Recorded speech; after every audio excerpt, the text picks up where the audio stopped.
Hi, thanks for coming out today. I'm delighted to introduce today's speaker, Reni Gower.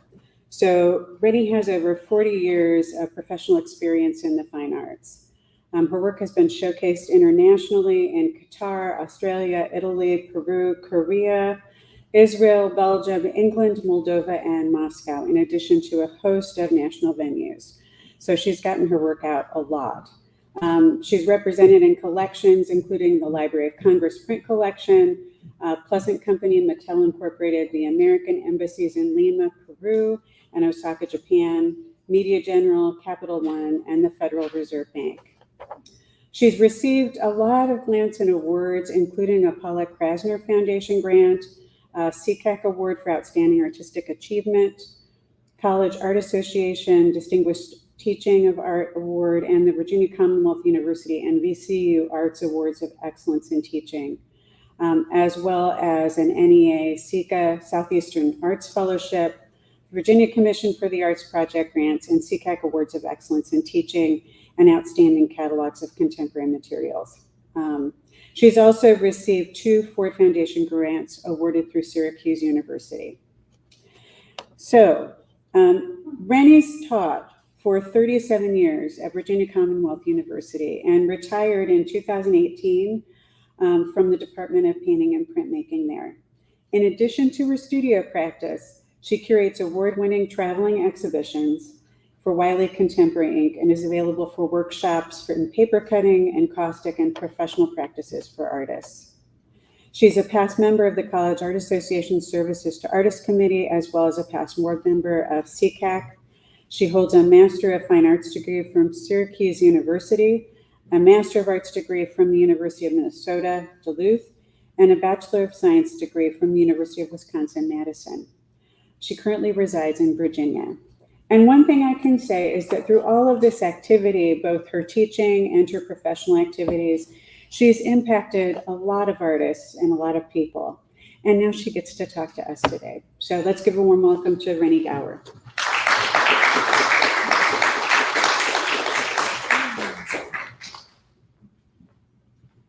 Thank you, Kat.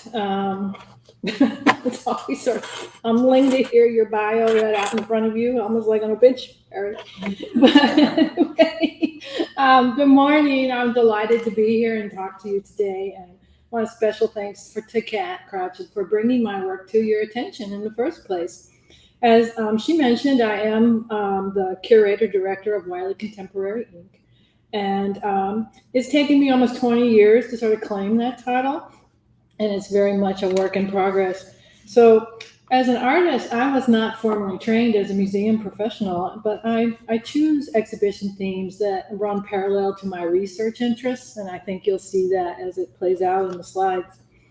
Because there's so much time that you have to commit to these projects, from organizing them and promoting them to safeguarding them, I choose to try to get as most mileage out of them as I can. And so I really plan for them to travel, not just to be one-offs. And I always include my own artwork in the exhibitions as well.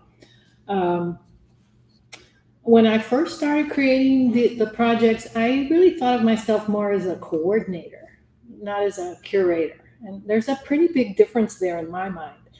And somewhat naively, I think if I knew what was really involved, with what it would take to make these things happen, I probably would have thought, no way.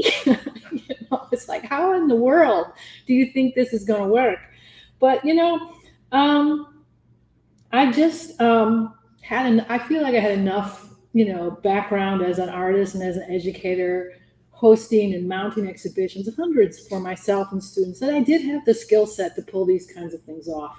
So I just went ahead and said, okay, let's try it. And every time a new opportunity or a new collaboration arose, I learned a lot and made the next project that much easier to manage. So today I'm delighted to share some of the backstories and some of the history behind these projects. And we'll just get started with that. So, like I said, it's evolved over time. And it began somewhat accidentally with the first exhibition called Convergence. And this was several artist friends, all women. We decided to collaborate on an exhibition project after we had given a panel presentation at a professional conference. We were all seasoned artists. We all had parallel teaching practices, and we were all at Research One institutions. However, we were all really frustrated by the opportunities that were coming our way, and we really wanted to move our work forward with more museum shows and more catalog publications. And so we decided to pool our resources and try to make that happen. So Convergence was the result of that effort. Pooling our resources really proved to be a really smart strategy. Each artist was able to tap into their personal networks to secure the venues. And for reasons unknown to me at the time, I became the primary logistics coordinator. Probably because no one else stepped up to do it, or I wasn't at the meeting, which included the catalog's design and publication and all the coordination between the artists and the venues. On the plus side, the project traveled for 3 years to 4 venues, 2 museums, 1 municipal space, and 1 university gallery. One or more of us were invited to be visiting artists at each of the venues. We published a beautiful catalog, and I had an amazing undergraduate student who worked with me to design it, and then we ultimately got it recognized with a national award. And just as an aside, I did bring some of the catalogs, and they're over on the table. You're welcome to look at them. And there's a prospectus that shows you how the projects are promoted, what kind of materials you need to present those to different venues for consideration. So on the downside, the artwork, of course, had to be transported to the first venue in a snowstorm. One museum wasn't adequately prepared for the scope of the exhibition once it got there. And unfortunately, they had a satellite space they were able to bring online in time to host the project. One of the artists proved to be very uncooperative and very difficult to work with. And it was really expensive to promote the show through snail mail, which is what we were doing at that time. And it was expensive and slow. So things I learned from this experience is that venues tend to book projects 1 to 2 years out. The pandemic has greatly exaggerated this timeline even more. If they do want to book a traveling exhibition, they want it to be exhibition ready. They don't want to collaborate on it. They want it to be turnkey. And as such, they expect certain things: condition reports, installation instructions, text panels, press packets. These are all things I needed to learn and figure out how to do. They also expect, a prospectus to include certain kinds of information. And the main thing, they want to know, why is this work together? Why are you promoting these objects to be shown together? That was the most challenging part of our first project. We were all friends. The work made sense to us, but we had to make sense of it to other people looking at it from the outside. It also needs to contain a fact sheet, so at a glance, they can see what the exhibition is going to cost them. And it really does, and a lot of times, come down to the money, which is unfortunate. But so you have to figure out if you're going to charge a fee to book it, what it would cost to ship it, who's going to cover the insurance, all the outreach programming. It just kind of goes like ripples out and out and out. The other things I learned from this is you have to be very good at communicating the details, because the devil is in those details. You shouldn't hesitate to cut an artist out of the project if they can't step up to the plate and meet your expectations. You want to create agreements with your artists so they know what to expect when they commit their work to you for a period of 4 years. You have to have contracts with your venues, and you have to keep your sense of humor, because the only guarantee is that things will go wrong. I also discovered that I was pretty good at the administrative side of things, and I really did enjoy doing it. And so subsequently, the rest is history. So for Pivot Points, I worked with a co-curator, and I love to collaborate. And this time it was Sally Bowering, who was my colleague, but also a former student. And we also shared from the first generation students. We also shared a mentor from the first generation and students in the third generation. So Sally and I represented the middle generation, or the pivot point. Does that make sense? I hope so. So over the course of 4 years, this project kept changing and expanding. We focused on 3 generations. Our concept started as an exhibition that highlighted visual connections between artists defined by the teacher-student relationship. Sally had the brilliant idea to expand the concept with a similar 3-generational structure that incorporated poetry. So the project was unique because it combined 2 related but distinct disciplines, painting and poetry. So there were 3 generations of poets and 3 generations of visual artists. And in a beautiful synergy, the artists talked about their paintings poetically, and the poets talked about their writings visually. We were not illustrating their poetry, and they were not writing about our paintings. They were just 2 parallel structures. At first, to minimize the shipping costs, we thought about the work as works on paper that were unframed. But when we realized that the wear and tear would be too great, we decided in the 11th hour we had to frame them. So that added another 11th hour decision to frame them, make new crates. We had to hire a graduate student, and all these things kept another ripple effect where you make one decision and it affects a lot of other things. Fortunately, the university was very supportive of the project, and they gave us a little bit of seed money. Our project became bilingual when it traveled to Peru. So this necessitated the poetry to be translated, reprinted, and produced in Spanish in vinyl for their walls. We tapped university colleagues in the School of World Studies, and we traded them artwork for their translation skills. And poetry is hard to translate into another language, so we didn't feel like we could do it ourselves. And the international shipping was new to me, but navigating all that was worth all the effort, because it was very exciting to travel to Peru as an invited guest with the project. As the show traveled, one or more of the artists or the poets were invited to the venues for numerous panels, lectures, studio visits. So for example, VCU Arts and the College of Humanities and Sciences funded a 3-day symposium, which I organized, that brought all the artists and all the poets to campus for an exhibition, poetry readings, book signings, and panel discussions. And this was very gratifying to me because it brought my teachers to campus, and it was just a wonderful way for me to celebrate their impact on me as a student and how they helped form my path going forward as a teacher. The student, now an alum, who designed the Convergence catalog stepped back in to design this catalog as well, and we had it printed at a local printer. Let me see. Blackbird, which is Virginia Commonwealth University's online journal of literature, and the arts, also published a beautiful interactive digital version of the catalog, and it's still accessible to this day on their site. So that's a really nice archival piece for this. Now, Constructs was a little different. It featured abstract painting, and the painting was fabricated through layers, collage, or assemblage, things made out of multiple parts. And it had 3 curatorial partners, which got complicated, but worked out okay. Here again, I was working with Sally Bowering again, and a person I just met through her called Chris Gregson. And so the administrative role would rotate among whoever secured the venue.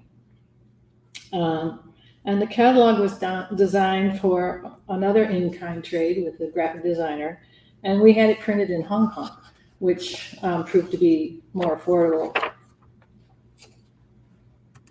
Now, most venues want to know exactly what they're booking.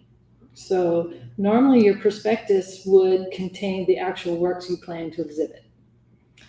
Constructs was different in that, and it was quite unique because the works of art changed at every venue.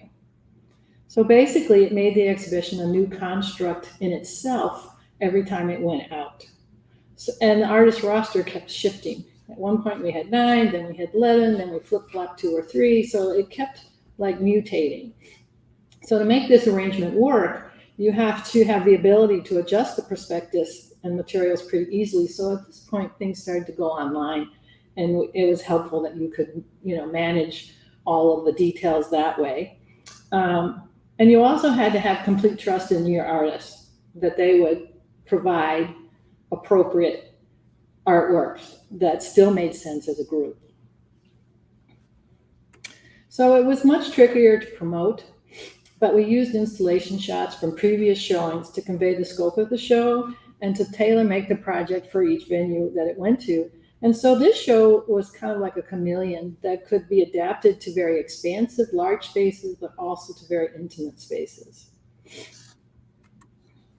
Because our focus was primarily on Virginia venues, it was feasible to exhibit large works, and we could use local truck rentals or personal deliveries to offset what would normally be exorbitant shipping costs and crating costs.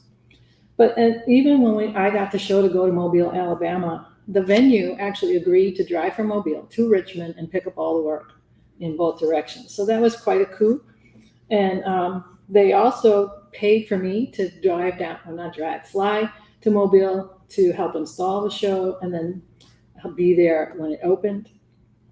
And we also were able to secure a Virginia Commission project grant for the arts to produce the catalog.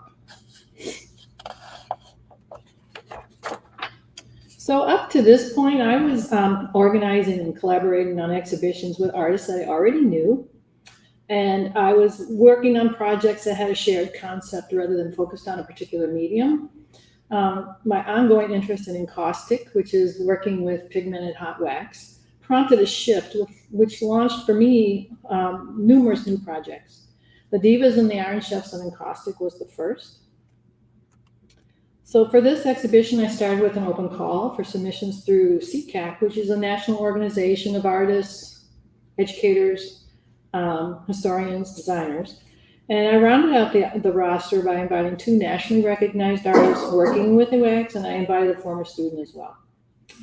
As planned, the first showing occurred at the conference at Vanderbilt University, and we had a panel, we had the show, and we also, another conference participant who was the gallery director from the University of Texas, San Antonio, saw the show and invited us to travel to them. And then we also envisioned that this would have ancillary workshops that would always go with the exhibition. And we tapped into Richard Frumis, who owns R&F Handmade Paints, who was very generous in supporting all our needs, equipment-wise, material-wise, to have these extensive demonstrations. And then I also tapped in a nationally recognized woman who wrote the seminal book on encaustic to write our exhibition catalog essay. So reaching beyond my local network also created new opportunities for this. And it did repeat performances under the auspices of the College Art Association. So they helped me organize the exhibition in Dallas at McKinney Contemporary. The Southern Methodist University hosted the workshops with conference attendees. And we also had a panel at the conference as well. And here again, Richard from R&F Handmade Paint stepped in to fund the workshops, and Joanne actually joined us on the panel.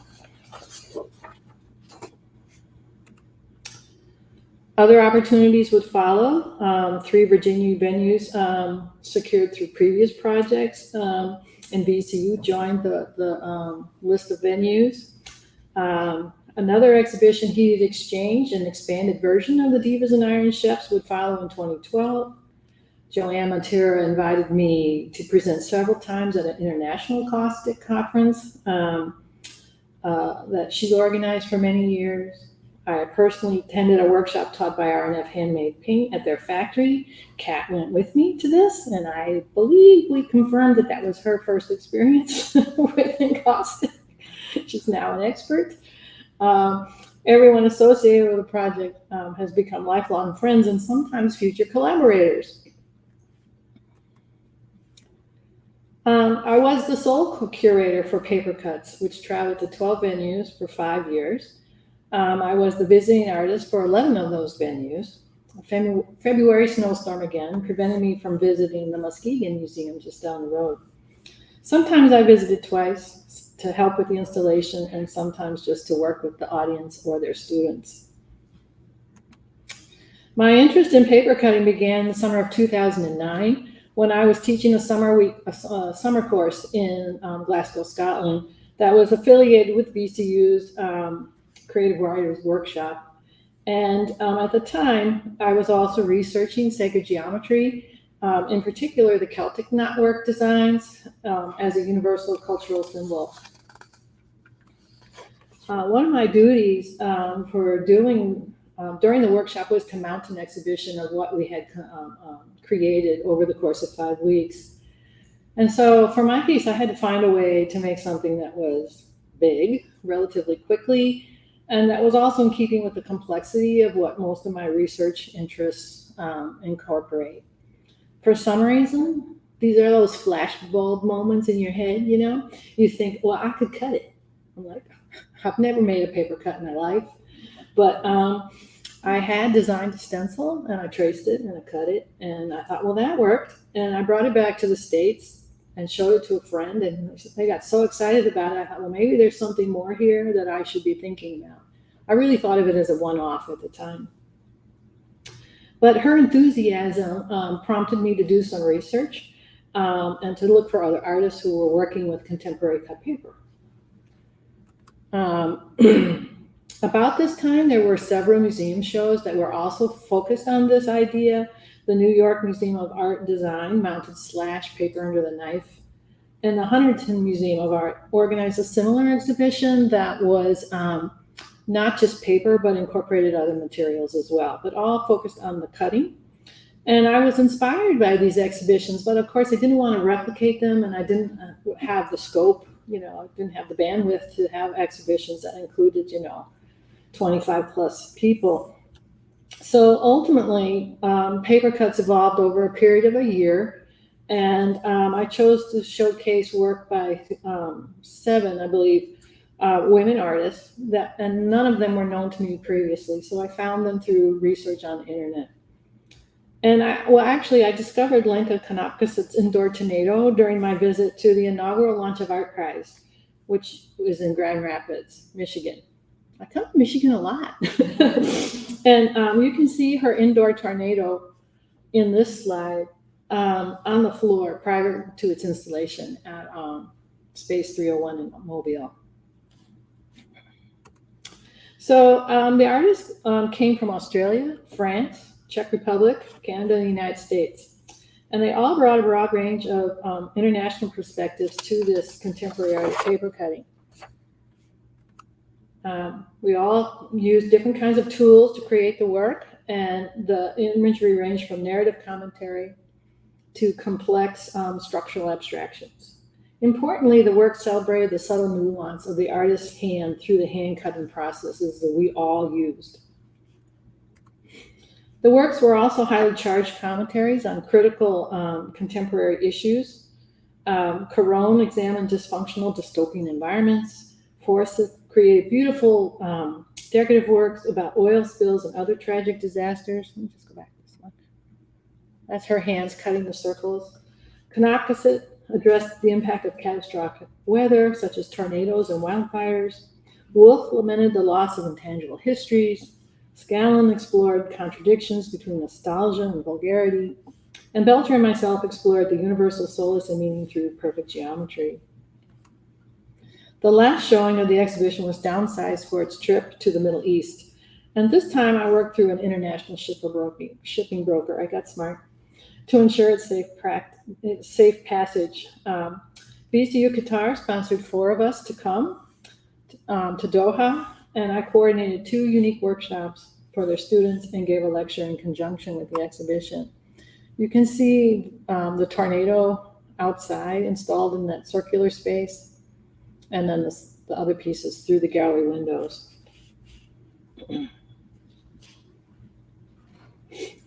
Let's see where I am.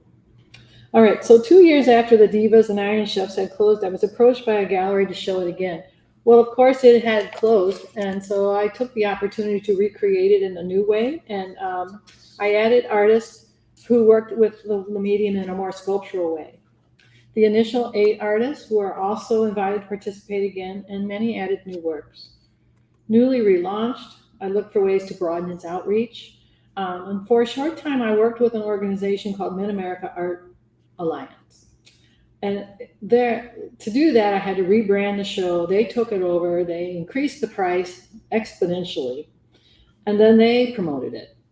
Unfortunately, they couldn't get enough venues to sign on to make it worth their while, but they allowed me to reach out to the venues who were interested after they decided they wouldn't do it. And then those venues worked with me. So it worked out okay. It's just me doing all the work. All right. So by this time, the projects were earning a pretty good reputation, and many of the artists and venues were willing to work with me more than once. For fabrication, my co-curator was a good friend, Christy Dietz, who I initially met through the Divas and Iron Chefs. So you can kind of see how I'm always reaching back through previous projects to create new ones. Once again, we launched a pilot version through an open call through the art organization CCAC. And after the initial showing, we modified it, dropped one of the artists, added another, and published the catalog and started its travels. This had some similarity to constructs in that, but it took it a few steps further by punning off the words fabric and fabrication. So it's inspired by drapery, fibers, textiles, and quilts. The work celebrated the art of making, specifically by hand, through the multifaceted mixed media works that incorporated collage, assemblage, embroidery, sewing, weaving, found objects, recycled materials, and of course, paint. Virginia Derryberry, one of the participating artists from the very first show, Convergence, and she introduced me to Christy, answered the open call with a series of unique autobiographical crazy quilts. So in addition to the 3 artists chosen from the open call, we also invited a former graduate student and a VCU colleague. Unlike some of the other projects, very few things went wrong with fabrication. Again, we were fortunate to offer extra programming, and one or more of the artists traveled to the venues for the workshops, lectures, or studio visits. Now this project, Geometric Alchemia, Cultural Transliteration, began in 2012. When my colleague and co-curator, Jorge Benitez, we were invited for a workshop at the Biennial Tasmin Conference, which is held in VCU Arts in Doha, Qatar. It's our sister campus in the Middle East. So while sacred geometry and perspective is at its core, our project addressed ongoing and relevant connections between the West and the Middle East. The project scope greatly expanded when our workshop merged unexpectedly with another colleague's poetry workshop. So ultimately, 13 artists, designers, poets, and scholars and performers from Afghanistan, Qatar, the UAE, Canada, and the United States became integrated into this interdisciplinary project that incorporated paper cuts, perspectival drawings, poetry, and performance. The first invitation to travel the workshop came from one of the participants, Julia Townsend, and her connection to American University in Dubai and the Langford 120 Gallery in Melbourne. Subsequently, all the participants were invited to add new works, and only one artist dropped out. Working through interpreters from Turquoise Mountain, it's a school in Kabul, one of our Afghan artists was able to send us 2 new stencils, which we were able to trace and cut into new artworks for him. We got creative using airline luggage allowances to transport some of the work to and from Australia, the Middle East, and back. The 3 workshop leaders were later funded by VCU Arts to present again at Crossing the Line Conference in Dubai, which was co-hosted by American University in UAE and the Center for Global Drawing. This outing also included an exhibition at Dubai's Total Art Gallery and student workshops. With a directive to focus programs on the Gulf region, the curator from the Zuckerman Museum, who was a former VCU grad, you see all these connections, right? reached out to me for contacts in the Middle East. And instead I shared this project. I said, sure, I'll introduce you, but I think I have what you need. And the museum was delighted to host Geometric Ahelmia at the museum. And they also brought us in for workshops. So upon its return to the United States, Jorge sculptures were added. And amazingly, the exhibition continues to travel from coast to coast with bookings scheduled through the end of 2023. So this is a long-term project that has amazed me that it keeps going. And whenever COVID-19 restrictions lift, we hope again to offer the painting and perspectival workshops that we were doing with these projects. In October of 2014, Melissa Hilliard-Potter invited me to be an artist in resident at the Columbia College Chicago Center for Book, Paper, and Print. And this was in conjunction with a showing of paper cuts in the Glass Curtain Gallery. She's currently a professor at CCC. We first met when she was a young student at VCU. She has since gone on, and we have worked together on many artist advocacy projects together, particularly for the College Art Association.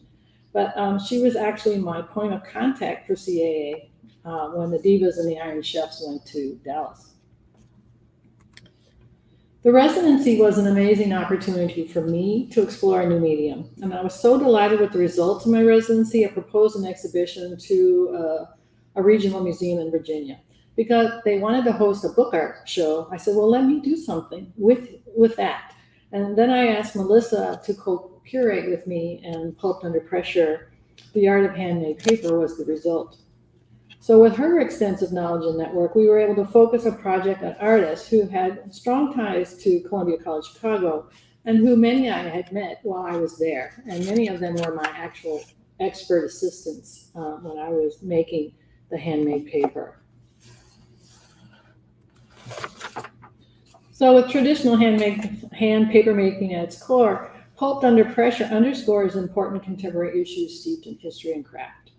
And it's all enticed through touch. These works encourage a contemplative slowing down, even as they urge us to acknowledge pressing issues from environmental crisis, global marginalization, lost heritage, and all these things that we face today. So starting with a foundation of pulp made from natural fibers, our works incorporate a rich range of printmaking, letterpress, paper cutting, installation. And in very unique ways, we consider paper beyond its most common function as a passive surface of record or as purely a craft medium. Instead, the material is transformed and embedded with content that turns communication into a public practice. While the pandemic has impacted the itinerary of Pulped Under Pressure, it does still have bookings till the end of the year. And at this time, I began collaborating with a woman, Alicia Martinez of the Traveling Museum Exhibitions, and she helped me secure venues for this and several other projects. And when I retired from teaching in 2018, I established the S Corporation, Wiley Contemporary, to replace the fiscal oversight that VCU had previously provided me.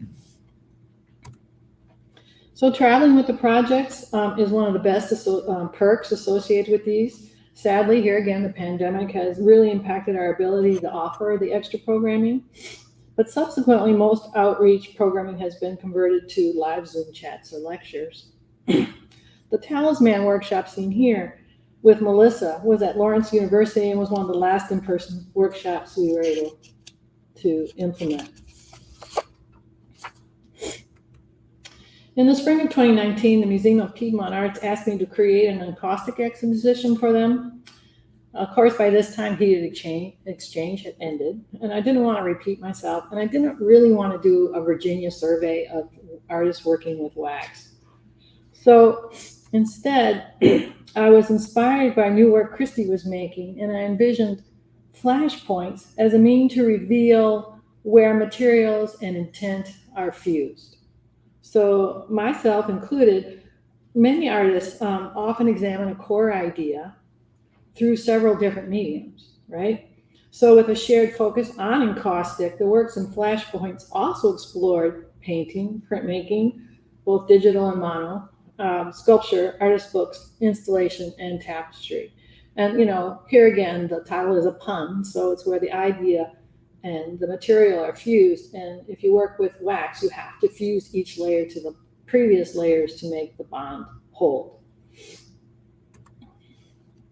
So given an abbreviated time frame to put it together, I invited artists from projects that I had worked with in the past and I knew who would respond quickly and professionally. Christy Dietz, of course, was from Divas and Iron Chefs, heated exchange and fabrication. She works in encaustic, painting, tapestry, and digital prints. Jane Allen Modine was from Heated Exchange. She works with encaustic sculpture and installation and monoprints. Daniela Wolf was from Paper Cuts. She works with encaustic assemblage, installation, and artist books. And then my work, I was exploring new encaustic paintings and acrylic monoprints using the stencils I developed for my workshop at Columbia College Chicago. When I couldn't make paper anymore, I still wanted to find a way to use those stencils. So here again, COVID-19 has greatly impacted this project too. It was held in storage for almost a year out at the University of California, Chico, just sitting in boxes in their gallery. And then the gallery actually never did open. And instead, the director used the installation as a teaching tool for her museum study students. So they actually installed the whole show. No one ever came into the gallery. They documented it, and then they packed it up. But they did an amazing job documenting it, and they created these videos that are now online. One of my ongoing obsessions has been to reveal the artist's hand through the act of making. And I think you can see this thread running through all of these projects that I have created and curated. So some of my research has included the art of the visionary and art of the insane, which actually amplifies the premise for compulsory measures. Originally conceived pre-pandemic, compulsory measures actually evolved into a perfect vehicle to address the heightened anxiety we're all feeling now. The title implies two competing narratives. Firstly, that perfection can be achieved through repetitious practice. Think about professional figure skating and how those compulsories are mandatory to achieve their skill. And then secondly, the repetition that may become obsessive compulsive behavior employed to control anxiety. And I would venture to say that all the artists in this exhibition do have some OCD manifestations. So adopting a measure of both, the artist and compulsory measures create stunning works that utilize complexity, repetition, and ritual to examine societal issues such as the pandemic, global warming, fake news, and cultural identity. Their obsessive approaches to art making are also mindful strategies directly employed to cope with their own personal anxieties and concerns. So making and viewing the artwork stimulates a contemplative slowing down for both the artist and the audience. And so enticed by touch, these artists create works that counter visual skimming to encourage that quiet reflection.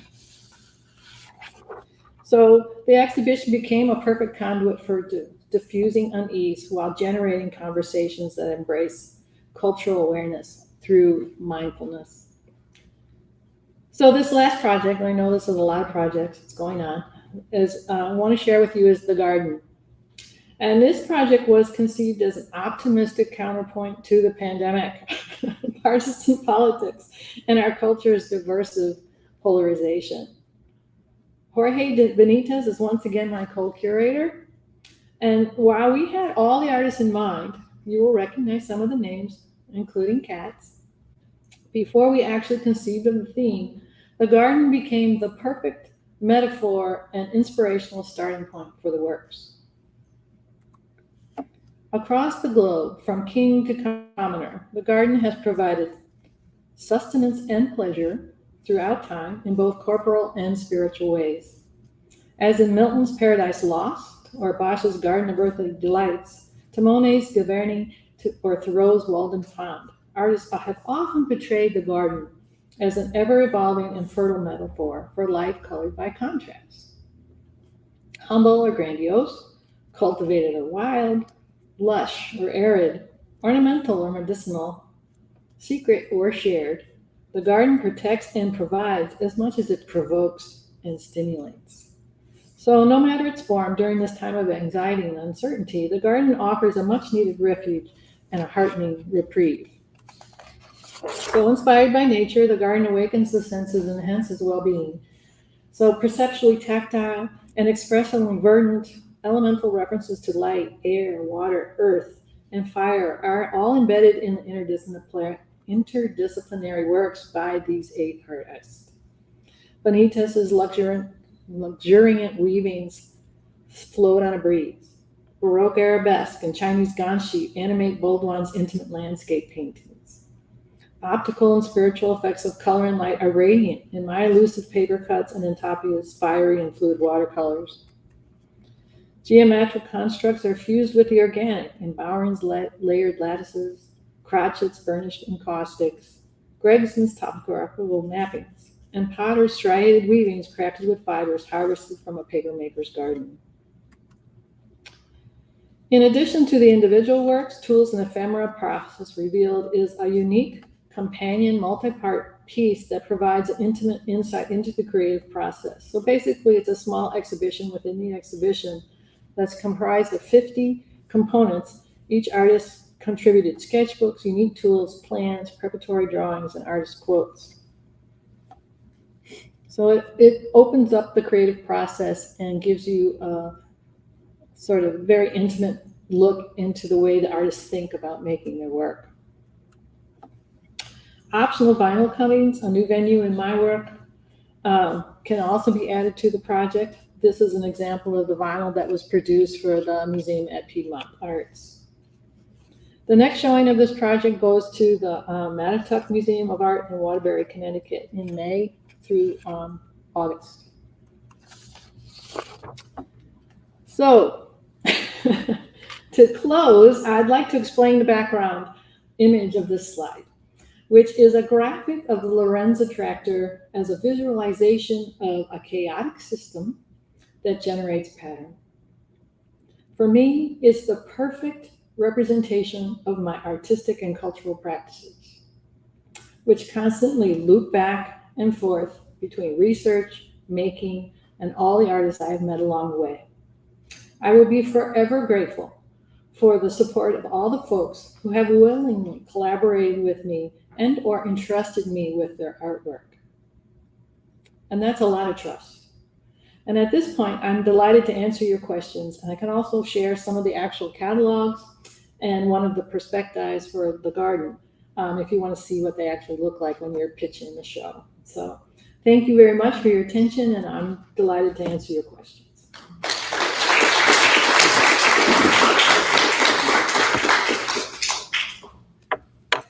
I know I threw a lot of information at you.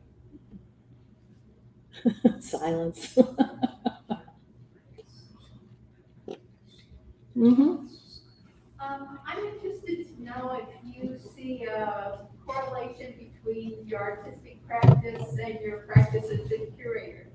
You know, how do you think they jive as creative endeavors? I think they're intimately woven together.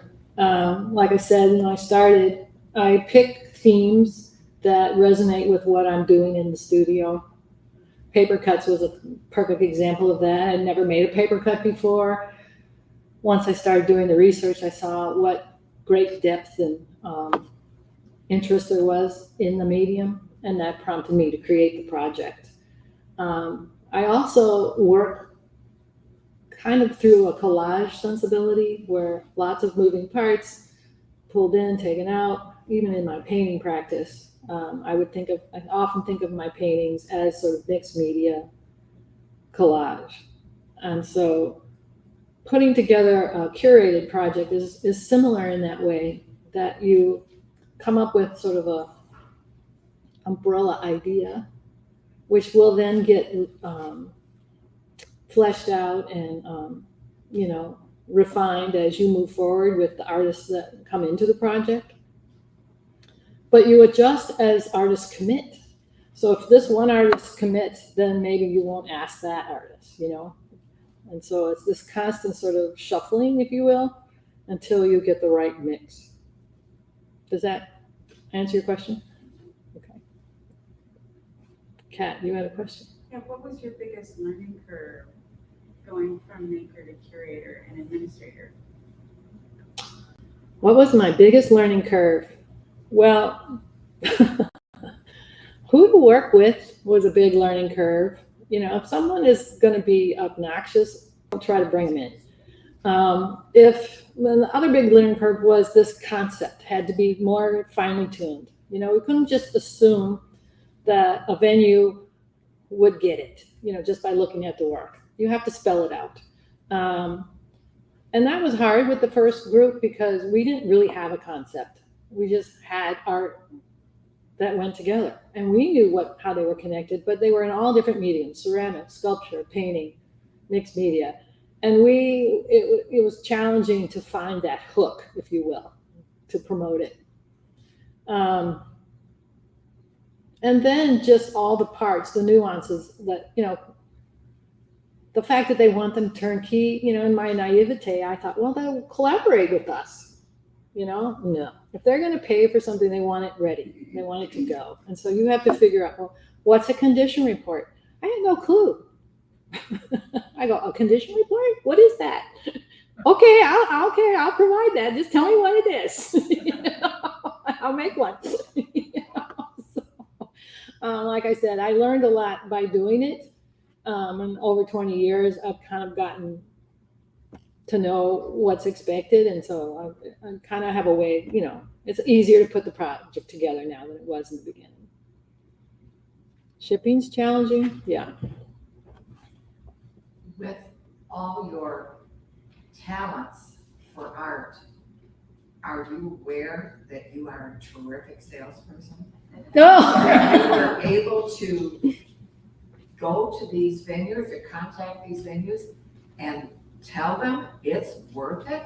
It's going to be worth your while. You amaze me. I wish you were running for national election. I would vote for you. Oh, thank you. That's so sweet. I don't know what to say. Blushing. I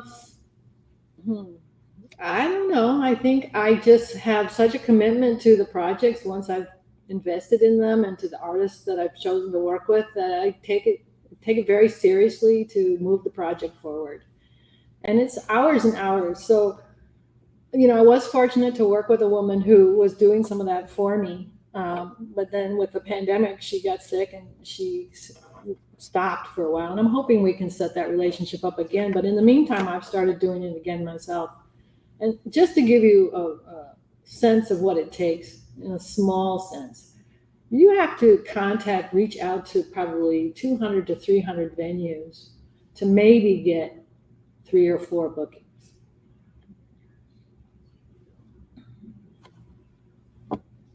So it's sometimes very discouraging, but then something lands in your lap and you go, oh, okay, it can go again. I don't have to store it in my studio. Because that's where a lot of it is sitting right now because of the stupid pandemic. We'll just blame it on that. Yeah. Of the artist's work, how many pieces were for sale or were not for sale, or were they never for sale while they're up, or they could be for sale? Because artists really have to sell.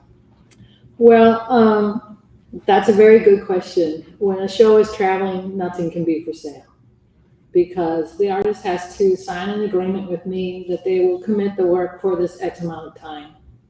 And then at the last venue, I can make it for sale.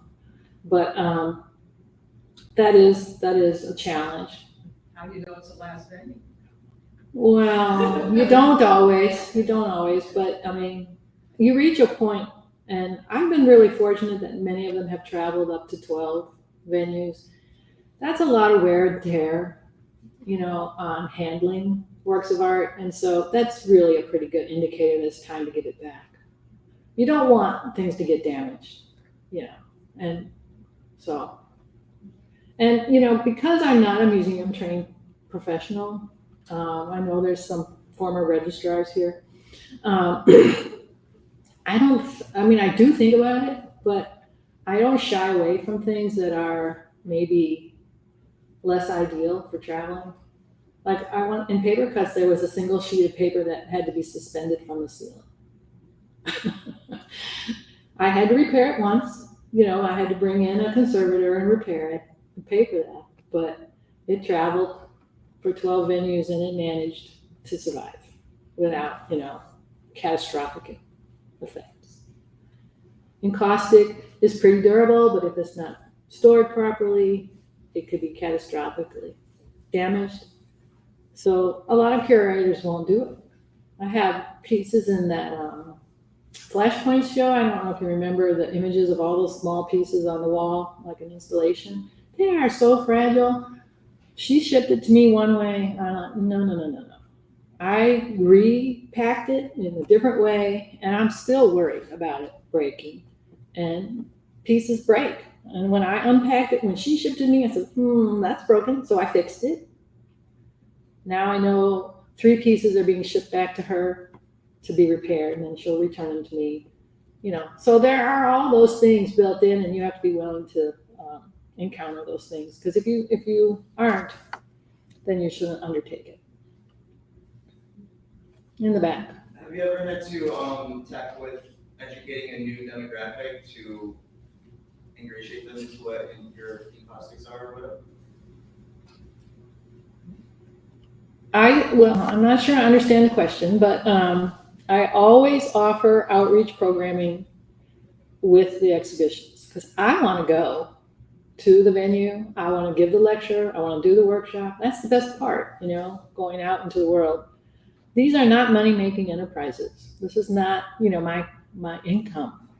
The income that comes in is just to facilitate when things go wrong. And they do go wrong. And to cover shipping and things, so that it's not coming out of my escort and a dedicated sort of bank account to that. So that's kind of like the escrow holding the money. But when you go out, you can share whatever you can about the work. Encaustic has gotten much more mainstream than it used to be. And so it's not as difficult of a sell. And people are quite interested in it, actually, because it's so physical, it's so tactile, it's so seductive. I always tell my students, it's really hard to make a bad encaustic piece because it's so luscious. Kat, you know that. The trouble with encaustic is you have to control it rather than it controlling you. And so that's the hard part, to move beyond its inherent seduction. Did that answer your question? Yeah. Okay. I mean, there are lots of things that can go wrong. You can have FedEx drop your crate off the truck and duct tape it back together and think that's okay. And then they don't honor your insurance. Don't ever insure anything through FedEx. They have so many loopholes. They will not pay you. So it's not worth paying for the insurance. Yeah. You had so many different shows. How are you juggling several at one time? Yes. 5 going right now. Wow. Yeah. And like some of it, like for Pulped Under Pressure, that one basically almost shut down for a year. And then those venues, because they've already paid for it, but they couldn't bring it in, we had to reshuffle the itinerary. So that's one reason why that one's going to go to the end of the year. So nobody lost. We didn't lose any of the venue. Well, we lost one, but that's pretty good, that we were just able to reschedule. But it's tricky to get them to get these things to move from venue to venue, right? That's the trick. So that it's not coming back to me and me shipping out it again. Because every time it would come back to me, of course, the venue would get it back to me, but then I would have to ship it out again. And so that's where the cost comes. You don't want that to happen. And plus, you don't want to have to take on the storage of 12 boxes for a show in your personal studio, which is what's happening right now for me. Stacks. But it's all good, So yeah, I mean, I don't know why I'm good at it. It's just a big puzzle, or a big house of cards, that I pray won't come tumbling down. It's challenging to me, but it's also very, very rewarding at the same time. And, you can see how things have always evolved out of other things, how projects are not just like one-offs. People I meet in one project stimulate ideas for another, or, they morph into something different. Or I'm invited, to do something, that I wasn't expecting. I don't know, keeps you busy, keeps you out of trouble. In the back. Do you find that doing your curatorial practice distracts you or takes time away from your art practice? And How do you balance that? Yeah. It can. I mean, because you are wearing completely different kinds of skill sets and hats when you're in one mode of thinking versus another. But like I said, it always ties into what my research interests are anyway. And so it's just another vehicle for thinking about the work. I don't always have to be physically making it to get the benefit of the work. And since I've retired, I have 24/7 access to my studio. So, it's nice to be able to pivot between active making and thinking, research. Yeah. So when you're in that process and you're doing your research, do you then go out and find whoever is doing the research, or do you talk to your group of people, fellow artists, saying, "Hey, I'm working on this. Let's maybe work towards this theme," or is it a mishmash? It depends. I mean, I love to collaborate, and sometimes it's easier to collaborate if you have the right collaborator. Because you each bring different skill sets to the conversation.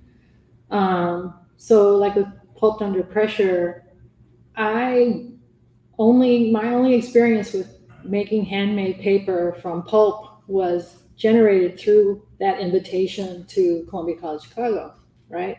Melissa is the rock star paper making, and it's her connections that I met through her that brought those artists together. I still did all the logistics because it's best if one person does the managerial side of things. Otherwise, you get too many cooks confusing the people you're communicating with. Does that make sense? Yeah. So, and then for paper cuts, that was I did that one by myself completely. And that was looking just to see what was being done and reaching out to different artists. And I had other artists that originally, sometimes, I don't know why I shoot for 8, but a lot of times I shoot for 8 artists. And I had an artist committed, amazing work, another international artist from Pakistan. And she committed to it and was going to do it. And then she had her career take off in another trajectory and couldn't commit the work. And so she withdrew, and I respected that. But then I think, well, I got to have 8 artists. So then I reached out again to another artist, and I thought I found one that might work, and he agreed. But then when I started to edit his statement, he got testy. And I thought, no, thank you. I didn't want to go down that road.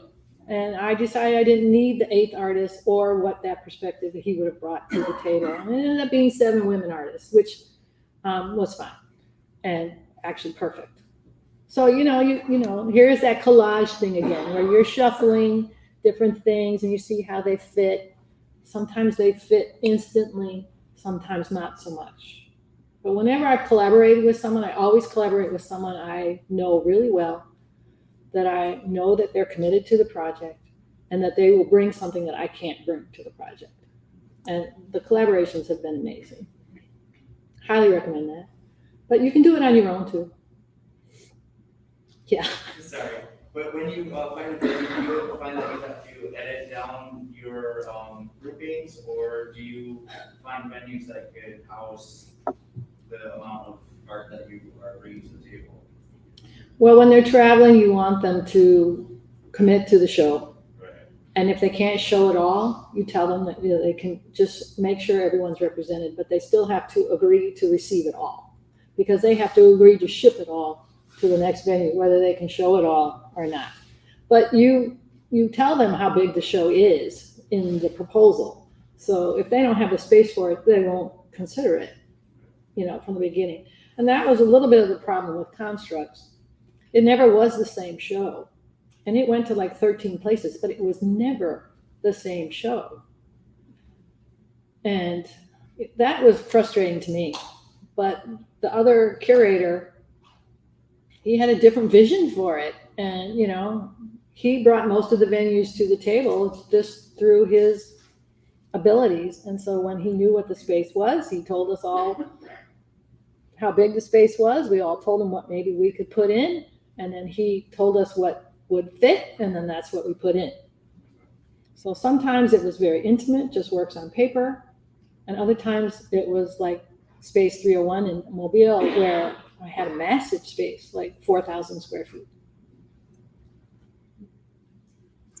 So, thank you.